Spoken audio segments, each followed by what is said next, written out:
So back in 1998, when we turned on lastminute.com, the most significant unintended consequence was this. Justin, my head of customer services from about 1999 to 2002, came and stood by my desk one day and said, "All right, clever clogs, you think you're so brilliant at customer service, sort this out." And I said, no problem. I've dealt with every single possible customer service complaint over the last 2 or 3 years, and promise you, everything went wrong, as you can imagine. Early e-commerce, no functioning systems, all the stuff many people here will be familiar with.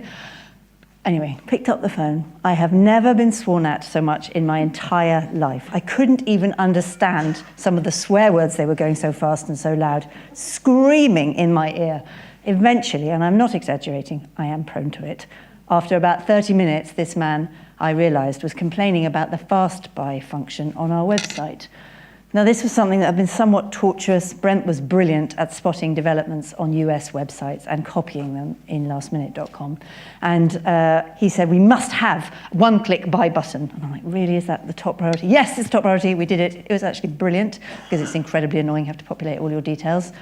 Unless, it turns out, the last time you used the website, you were taking your whole family on a holiday, and this time you were taking, let's just say, a close friend.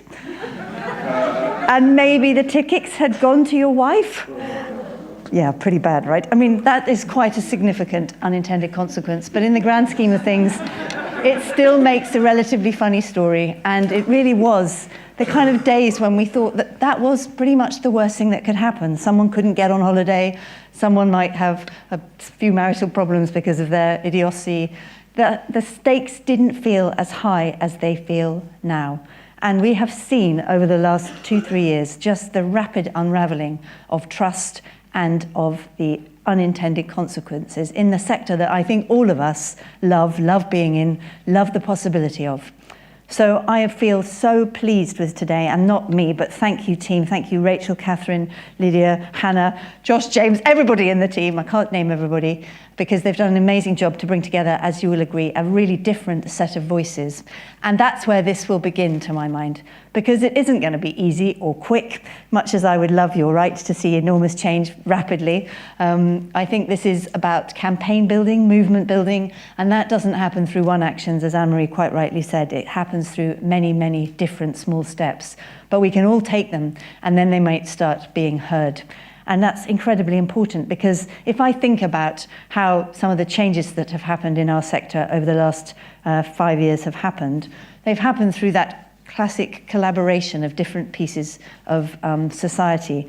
You know, GDPR, love it or loathe it, and I think if you're a small charity struggling with your website and you've had to suddenly change all of your consent forms, you probably loathe it, has created a shift in both regulation, understanding of what's possible, and crucially, and I see this when I go to Twitter for board meetings, people in the US's kind of view of what might be possible with technology and regulation, and US lawmakers thinking, is that something we could copy? So even this clunky piece of regulation that is designed for another decade, arguably, that is hard to implement, that, you know, probably affected Facebook least and affected small organizations the most, has landed and has had resonance and shows what is possible when you get people demanding something, politicians coming together, and the law being changed. So I feel pretty optimistic that actually this is absolutely the moment to build a movement around responsible technology. And I saw a couple of people on Twitter quite rightly say there's a kind of difference between maybe what the minister was talking about, which is tech for good, using tech to solve some big challenges that are important or good in quotation marks, and making technology in the sector responsible. But obviously they're linked. They have to be linked, because otherwise, what the hell are we all doing?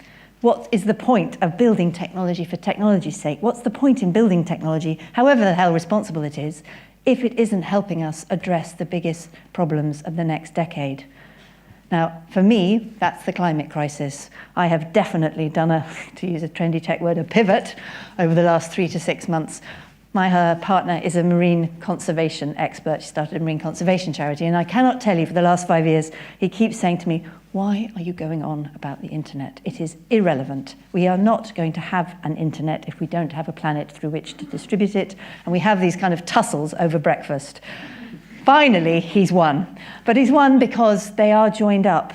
You know, this is just my own personal motivation and story right now. But what I want to see responsible technology doing is enabling many, many, many more people to be part of the conversations in technology, to make sure that the rest of the world that are not using tech effectively are able to use it, and that those people that have it understand it better, in order to make better decisions. And surely the most important decisions we should all be making are around our own future as human beings and the best possible planet that we can build to live on.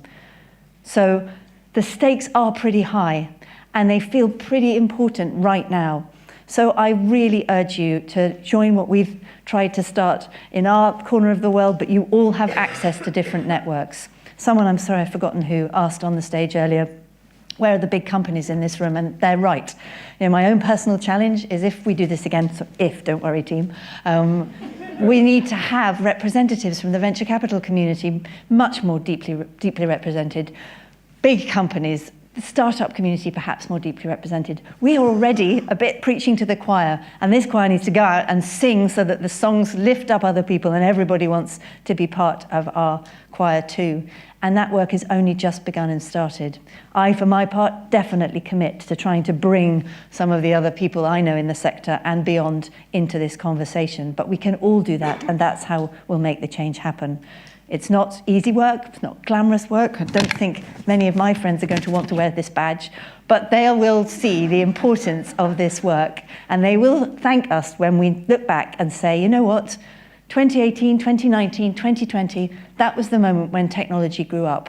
We had some fun, we did some pretty disastrous things, but we actually, here in the UK and Europe, because we are connected, we did do something remarkable. We built a different way of thinking about values in our technology. And I do think that that will be different to what where America starts from, and crucially, and it hasn't really been mentioned very much today, where the East will start and is starting and has already dominated. You know, I am not closed to China, and I believe clearly that we should be building links all over the world. But we would be very naive to think that there wasn't a very different value system being created on the other side of the world, with a little stop-off in Russia on the way. And this is what we're really defending. It's a different way of using technology, not using it in an authoritarian and a control way, but using it to create social change, to enable more people to reach their full potential. This is what motivates me. I think we've spent a lot of time thinking and worrying about Facebook, quite rightly, often, not enough time worrying about how the Chinese have invested in the entire internet infrastructure in Africa, how we're investing very heavily in London startups, who are investing very heavily in a method of social control in their own country. These are the tensions and the philosophies and the values that we will be fighting for over the next coming years. So the stakes are pretty high. I know that with the enthusiasm that I've seen here today, we can go on an exciting journey to show that there are other philosophies that can win out. And to quote Michelle Obama, when they go low, we go high. So let's aim high, and let's make sure we do make responsible technology, just not the new normal, but an absolute agent and ability to change the world that we live in for the better. Thank you for joining us today.